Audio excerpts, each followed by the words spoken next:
Rreth 12 vite më parë, 40 artistë nga vende të ndryshme të botës i dha një pamje krejt tjetër lagjit së vjetër që ndodhet pranë amfiteatrit të Durrësit.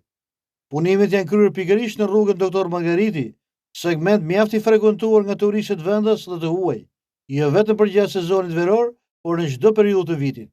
Bienali e Artit e pakëzuar me emrin Durrës Art, la pas një kujtesë artistike të këndshme, e shfrytzuar për foto artistike nga turistët dhe vendas.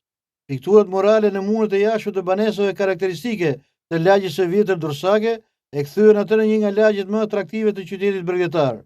Këto piktura tashmë pas 12 viteve kanë filluar të dëmtohen dhe me projektin TIT do të zhduken së bashku me banesat. Përpara kësaj porte, që nga viti 2014 mund të jenë bërë me mira fotografi të bashkëqytetarëve tanë, por dhe të turistëve të shumë që kalojnë nëpër rrugicën Doktor Margariti. Në vitin 2014, mbas një projekti kulturor, kanë ardhur një grup piktorësh italian edhe së bashku me dursakët kanë realizuar një kompleks pikturash që kanë qenë të mrekullueshme për kohën. Ato i dha një lloj drite tjetër kësaj lagje të vjetër, e cila tashmë, me sa duket, me projektin TIT, janë të detyruara të largohen dhe të hiqen nga historiku i këtij qyteti. Por të paktën ne do përpiqemi ta mbajmë në ekranin e televizionit tonë.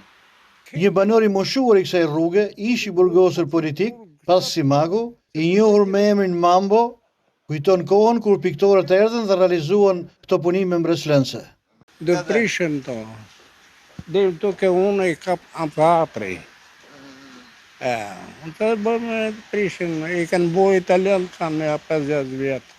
Bienale Durrës Art Bienale 2014 kishte si koordinator Giuliano Ottavianin.